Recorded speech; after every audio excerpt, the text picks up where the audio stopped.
We got Jim. Jim, who's calling in from Utah. Jim, what's up? Hello. Thanks for taking my call.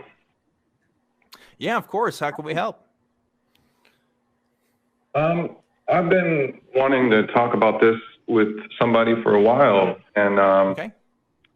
I guess this is the only place I know where someone could talk with me about this.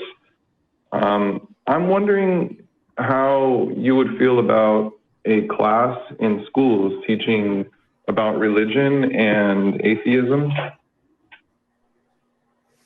Teaching about atheism. Okay. Oh, go on. Like world religions, for example. I mean, like it has to happen at some point in an academic sense, right? Somebody has to teach about it, or if it wasn't allowed to be taught, it's going to be written about in books. I would say that most people probably can't do it.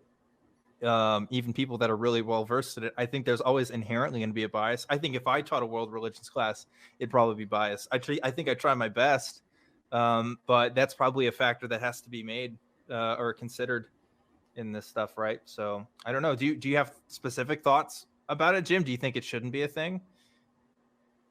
I'm a little bit surprised by your response.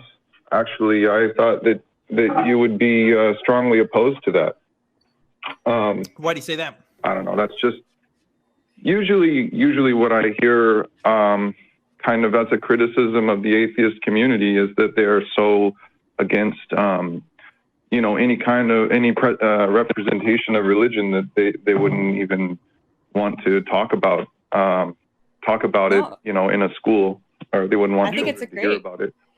Your question had mentioned like talking about religions and atheism, and like I think that since it's such a common thing that everybody eventually is faced with, I think that it should be taught, and it should be taught on some sort of comprehensive level, and not exclusionary. But I do agree with Dan that it's going to be really challenging to find a non-biased thing. But I do think that it's always better to have more information than less. Yeah, definitely. Like the academic study of religion is important. And I think that's a big distinction, right? I do not think a priest should be teaching. Yes. And that's what I meant by that too. Yeah. Right. I don't think someone of the clergy, whether it's, any representation of faith, should be in that position.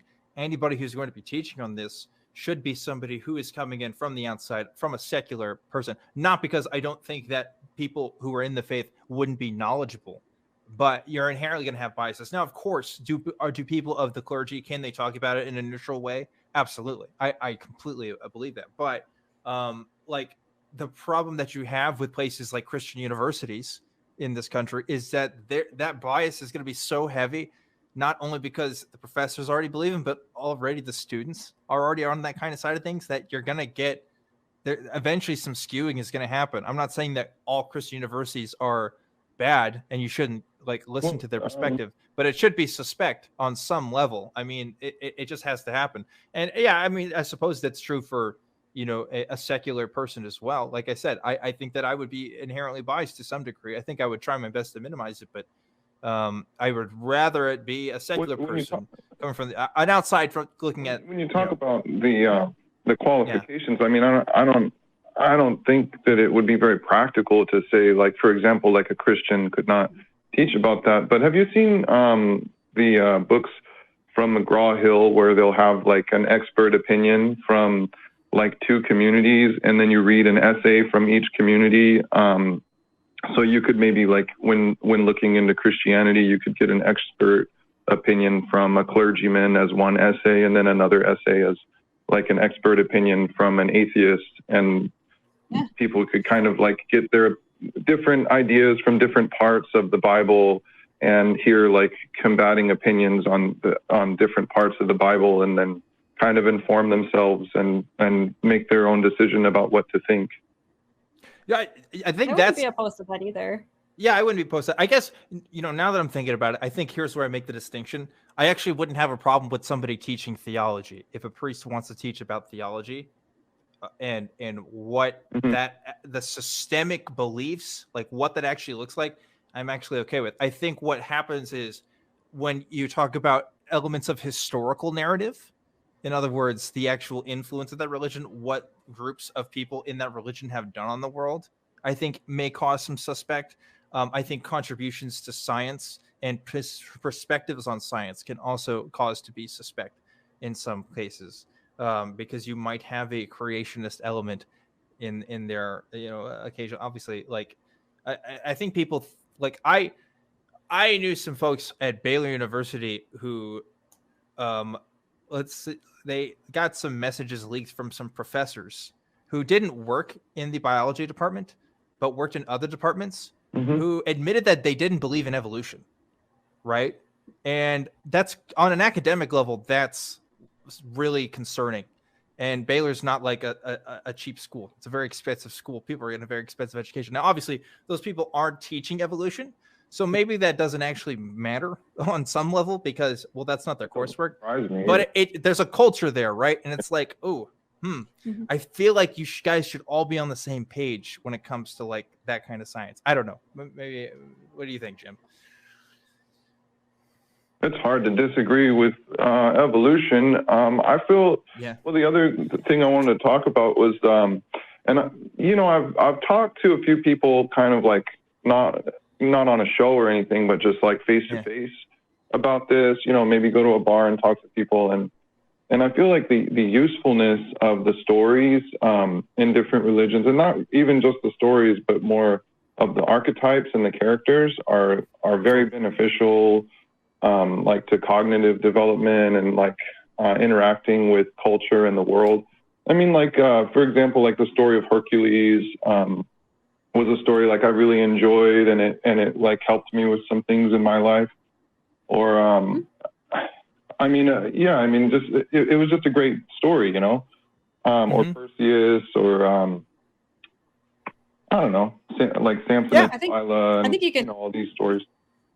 I think you can take a lot of benefit from reading the stories. I would even admit that there's some of the things in the Bible that I still think are like interesting and have an interesting moral thing behind them. It doesn't mean I necessarily believe the things all happened or that sort of thing, but multicultural readings from across the different religions and different stories and the archetypes, like what you were mentioning, like I think that being aware of those things and discussing those ideas that have come about through like human, like you said, cognition, like I think that there can be a lot of benefit from that without holding to a strong position on the ontology of where these stories come from.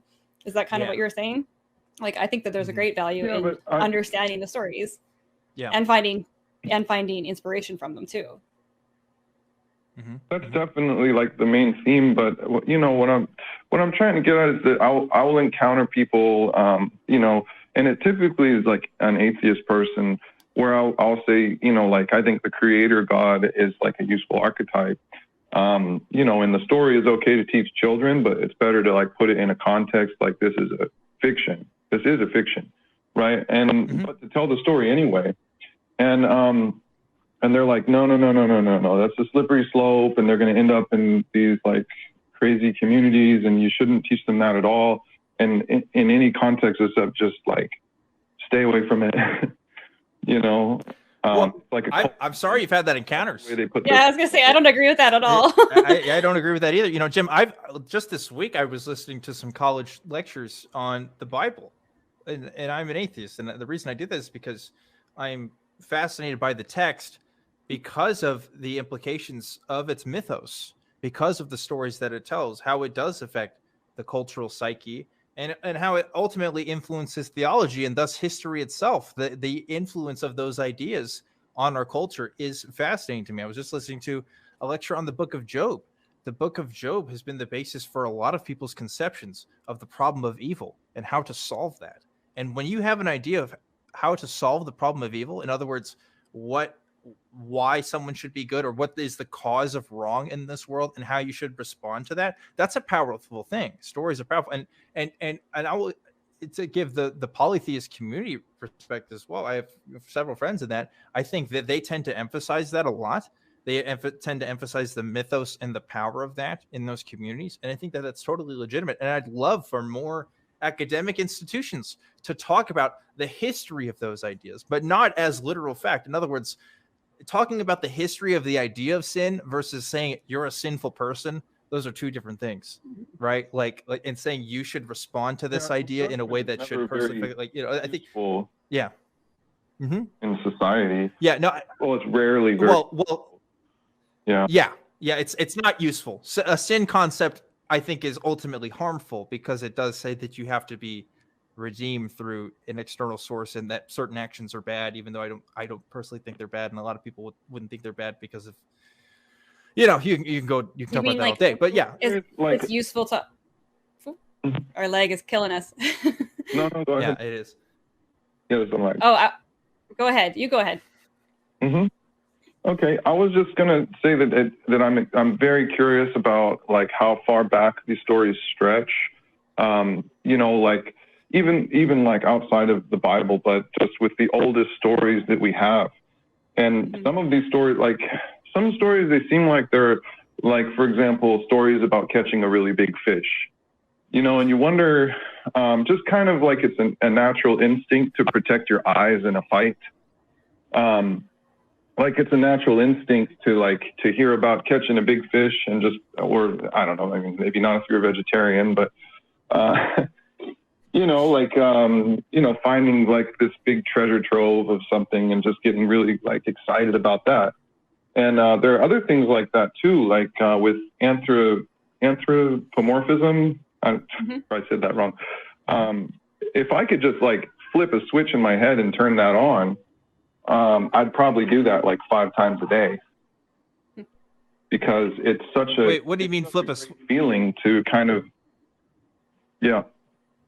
well, like I'm confused. What do you mean flip a switch? Are you talking about that? Like do what? To their toys.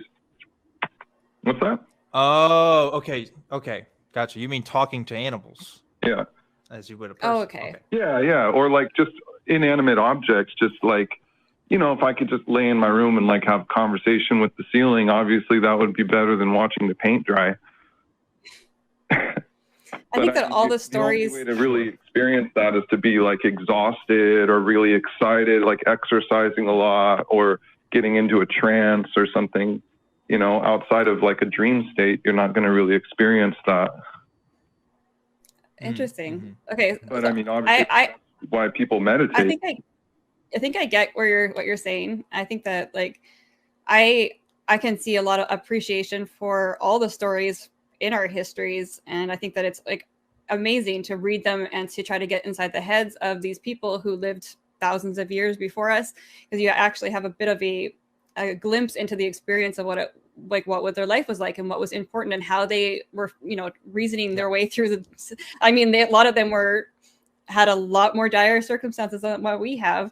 And I think that there's some really beautiful, like, so I'm an atheist, but I think there's a lot of beautiful mystical texts out there, exploring that idea of like having a mystical experience. I think and like from my perspective, I find it really fascinating, kind of on a, I mean, on a personal level, but also in like the science behind that too. And I think it's all really, really very, very cool.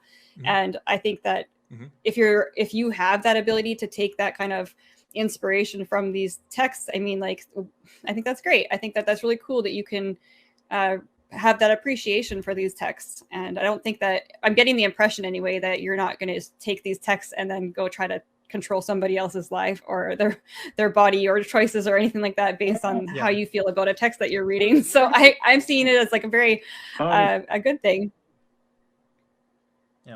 Yeah, and so I mean that's the other thing is like, because why are people so cautious about, and like I can give you one or two quick examples. I'm trying to think of which one's best. Yesterday I was dealing with a child, and this child is older than most of the children I deal with as a teacher, and I'm dealing with special education, and I deal with a lot of ADD. And this kid he can't hold his focus for like 2 seconds. And everything I'm trying is not working. And I've tried talking to other people. His parents don't want to help.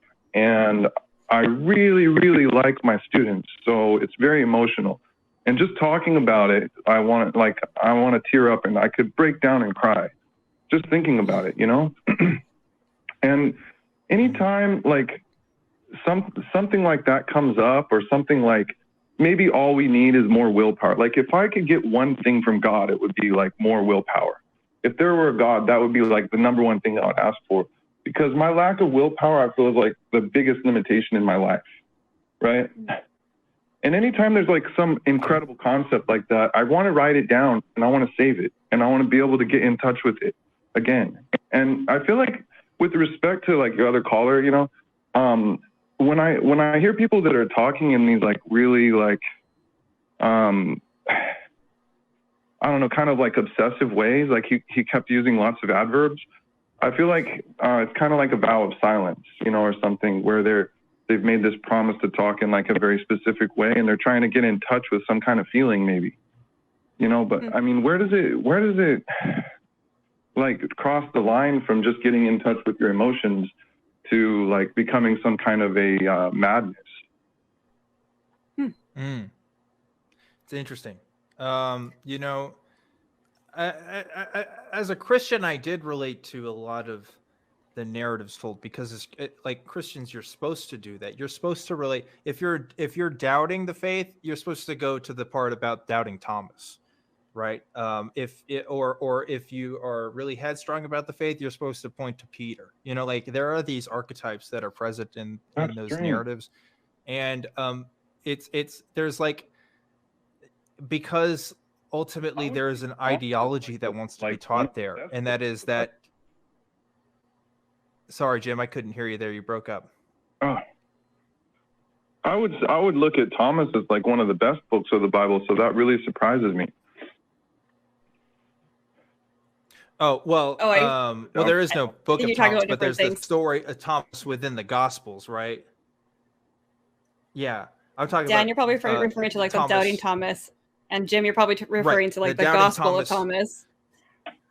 Right. Yeah, I'm talking about the archetype, the mythos archetype of the doubting Thomas, because that's something that the church has adopted and like has used for things. It's like, you know, like there's utilitarian purpose to these mythos, but like also, Jim, like, did you know that there are churches dedicated to Q right now? Like Q, the, you know, conspiracy theory Q. Like there are people who are interlacing the narratives of Christianity with that of eschatology, with that of like the end times, with that of Q. Like that's happening right now too. And like, I you know, that concerns me, because it's using this mythos, this structure that's already here in our country, which is Christianity, and that history there, and adding on people's own motivations to it and reinterpreting those narratives for their own ends. And that's the problem that we have with this. And that's why you have to be really careful. That's why, you know, like I would love it if people would taught these things, but always in a historical context,